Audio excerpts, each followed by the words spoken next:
Conceitos em ciências. Eletromagnetismo. Magnetismo e movimento de elétrons. É muito gostoso pescar. A neblina, porém, faz o entusiasmo diminuir.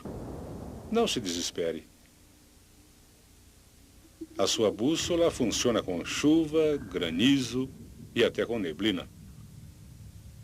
A menos é lógico que exista alguma coisa agindo sobre a bússola. E nesse caso, você poderá ter uma grande surpresa.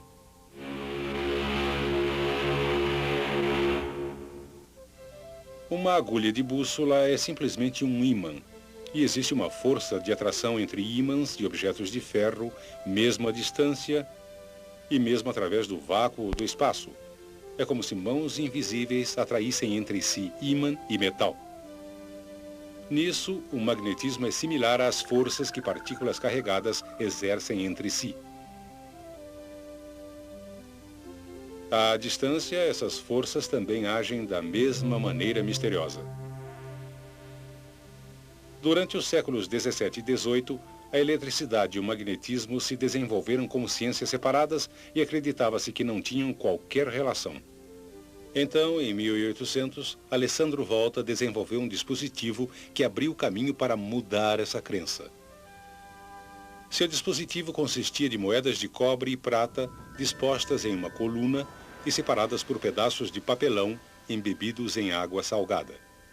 Quando ele ligou um condutor em cima e outro embaixo, assim, e juntou as duas pontas, resultou uma faísca, indicando que estava ocorrendo um movimento de cargas. O trabalho de Volta levou finalmente ao desenvolvimento de baterias que podiam ser usadas como fontes de um movimento contínuo de cargas. Uma bateria como esta foi usada pelo físico dinamarquês Hans Christian Ørsted em 1819 para fazer uma experiência em que ele esperava provar de forma conclusiva que a eletricidade e o magnetismo não eram relacionados. No início, a demonstração pareceu funcionar. Quando a chave foi fechada, a agulha da bússola, que estava perpendicular ao condutor, não se moveu. Mas quando o professor Ørsted repetiu a experiência, desta vez com a agulha paralela ao condutor, e a chave foi fechada, a agulha da bússola reagiu instantaneamente. Assim, ficou óbvio que a eletricidade e o magnetismo eram relacionados de alguma maneira.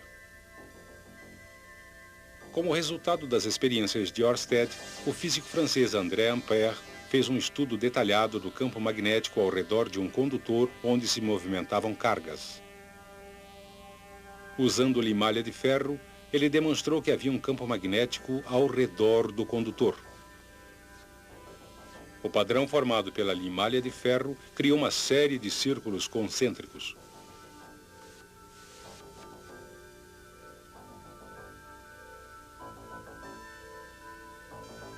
Dependendo de como os elétrons carregados negativamente se movimentam no condutor, o campo magnético ao redor do condutor estará em um dos dois sentidos. Quando os elétrons se movimentam dessa maneira, o campo magnético ao redor do condutor está nesse sentido.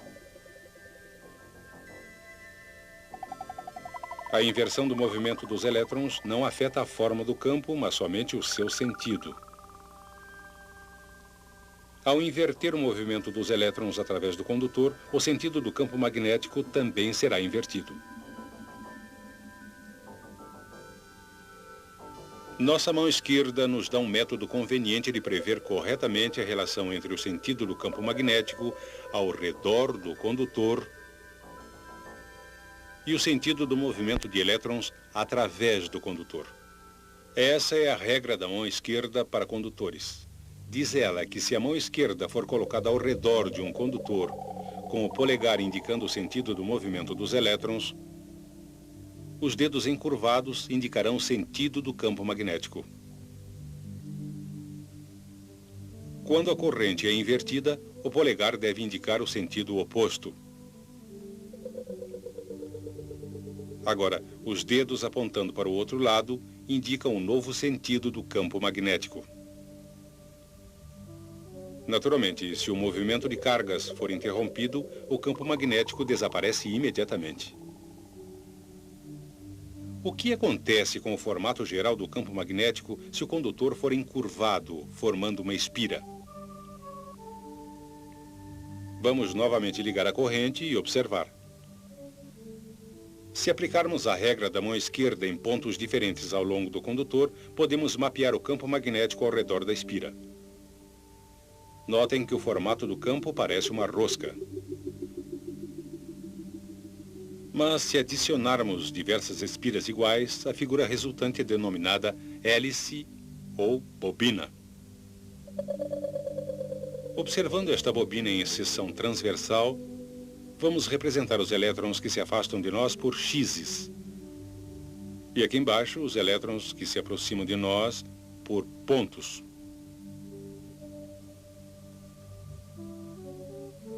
Aplicando a regra da mão esquerda para condutores a toda a espira da bobina, podemos começar a ter uma visão do campo magnético ao redor da bobina como um todo.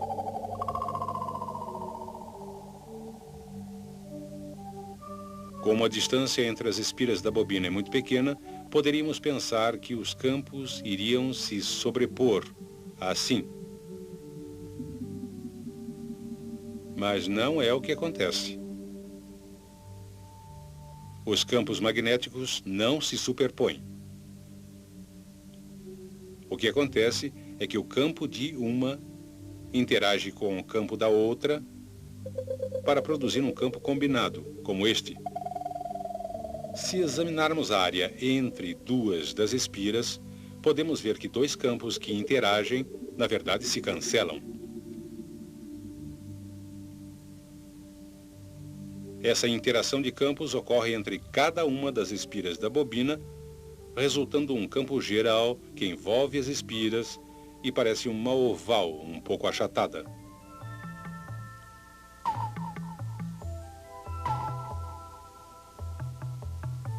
O mesmo padrão oval é produzido em todos os pontos ao redor da bobina. E é a combinação de todas essas ovais que forma o campo magnético de toda a bobina.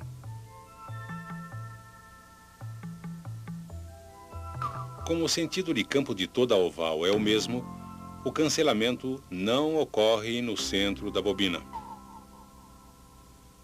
E essa parte do campo é muito forte. Também não ocorre cancelamento fora da bobina, mas como o campo é espalhado, ele é muito mais fraco nessa região.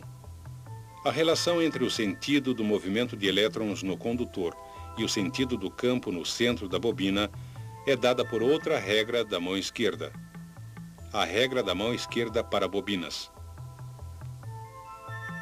Nesse caso, os dedos encurvados indicam o sentido do movimento dos elétrons e o polegar aponta o sentido do campo no interior da bobina ou a extremidade da bobina, que age como polo norte.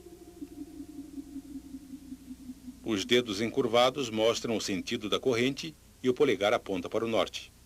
Se compararmos o campo magnético da bobina com o campo de um ímã em forma de barra, podemos ver que os formatos são quase idênticos. Ambos têm um polo norte e um polo sul. Mas uma barra de ferro não tem polos magnéticos.